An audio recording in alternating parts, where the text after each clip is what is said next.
DC, many congratulations. I want to start by asking you, the initial focus of the company is going to be on deriving revenue synergies. Can you talk a bit about it? What is it that you expect? Well, first of all, thank you for having me on your channel.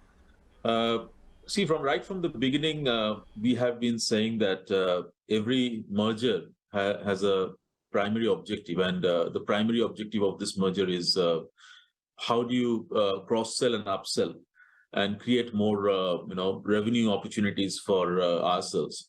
And the reason why we are very confident about that is if you look at the number of clients that we'll have as a part of LTI-Mindtree, it's almost like 700 plus clients, and there is only 10 to 12 clients where we have overlaps, which means where we have been servicing through the separate entities earlier. So there's a huge opportunity for us to cross-sell and upsell, and that's what we are looking forward to.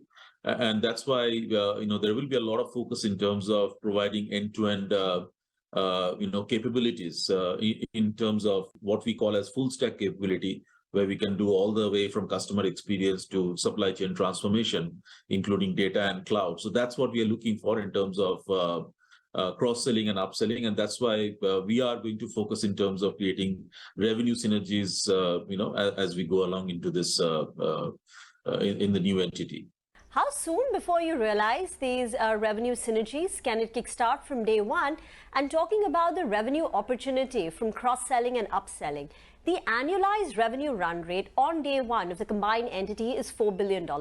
Do you think, say, 6 quarters down the line, FY24N, the combined entity could be a $5 billion company? Is this a realistic assumption? Well, I think that's what our aspiration will be. That will be our endeavor. But again, you need to also look at all the other aspects. I think to put it in a different way, if you look at the growth trajectory of both the companies, we have been focusing on profitable growth and also industry leading. And as a combined entity as well, the primary objective for us will be to continue on the journey of industry-leading profitable growth. So if the industry is growing at a certain percentage, we definitely want to do better than that, and it has to be profitable growth. So keeping that in mind, there is no reason why we should not be growing, the way we have grown in the past. So $5 billion by FY24N is the aspiration, right? Absolutely. Okay. So talking about profitable growth, the combined entity EBIT margins are closer to about 17.5%, 17.3% if I take the Q2 numbers. Is this the margin range we should expect for the combined entity? And just in the near term, do you think there will be integration-related margin headwinds? I think we have already called out that in the past, that, just to take a step back, we announced the merger sometime in May this year, and we had set a timeline of around 6 to 7 months before we can have the day one. Day one is basically the day LTI-Mindtree comes into existence, which has been yesterday. So yesterday was the day one. And, there will be definitely a time required to ensure that all the systems and the processes, the way people work with each other, all these things will, this is where the rubber meets the road.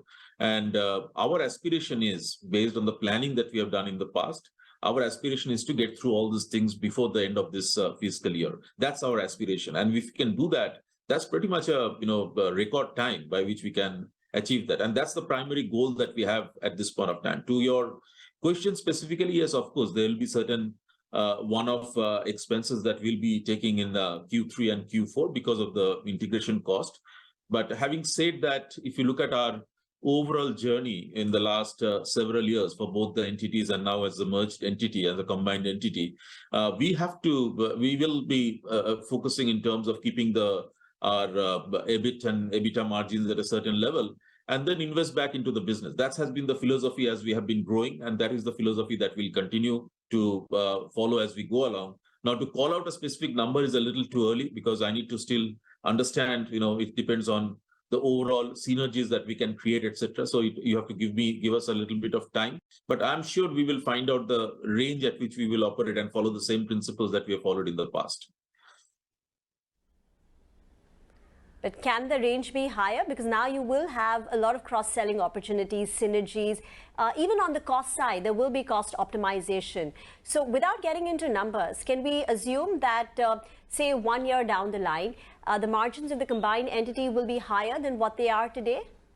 Well, that's the aspiration. I mean, if you have done this merger, there are certain rationale, and one of the rationale is that over a period of time, we should be improved. We should be able to improve the EBITDA and the margin as we go along. But please try to understand one thing. I mean, the whole philosophy of this merger is around how do you create revenue and synergies. We have been very vocal about the fact this merger is not about downsizing. So we want to make sure that the employees that we have, we can leverage them fully in terms of focusing on the markets and the revenues. So to your point, there will be definite cost synergies that will arrive at, and as we get into the for example, real estate, there will be some consolidation opportunities as we go along, because two entities may be operating in the same city, which we don't need. We don't need so much of real estate. We can combine them. So this is just an example. But I would say at a broad level, right now, the focus will be in terms of revenues. How can we create more synergies in terms of revenues? But as we go along, there will be definitely cost synergies available to us. And, the exact percentage and exact number will come out over the next 1 or 2 quarters. We'll know exactly how it plays out. But the cost synergies will be more back-ended. The revenue synergies will be more front-ended. That's the way to look at it. I read somewhere that the cost synergies could generate benefits to the tune of 1 to 1.5%. Would that be a correct estimate? That's what we think at this point of time. That's what we think at this point of time. But our endeavor will be to better that as we go along.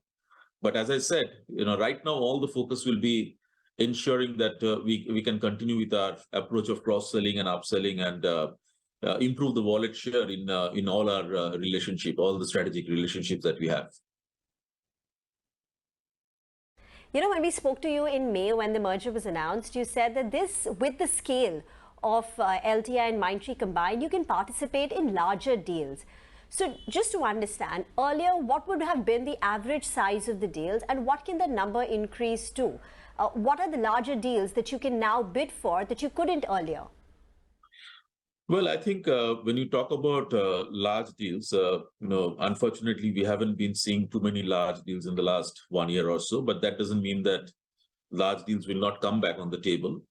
There are a couple of aspects that are important to participate in a large deal. One is the size and the scale that you have as an organization. I think from that perspective, there were large deals in which we were participating earlier, and we had an engagement model by which we could go together and participate in some large deals. That becomes much easier now because it's one single entity. And the second thing which is important for the large deal is, at some point of time, you may want to do some creative structures for large deals. And that is also something that is dependent on size and scale. That also is going to be helpful for us in the new scheme of things.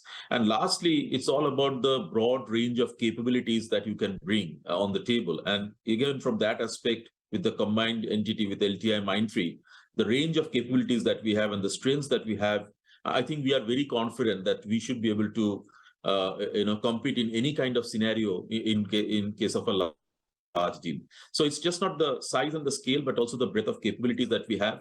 That gives us the confidence that large deals which we were not even invited to earlier, we will definitely get invited at this point of time. DC, thank you very much for joining us and all the very best. We look forward to seeing the magic that LTI and Mindtree together combined can create. Thank you. Thank you so much. Thank you.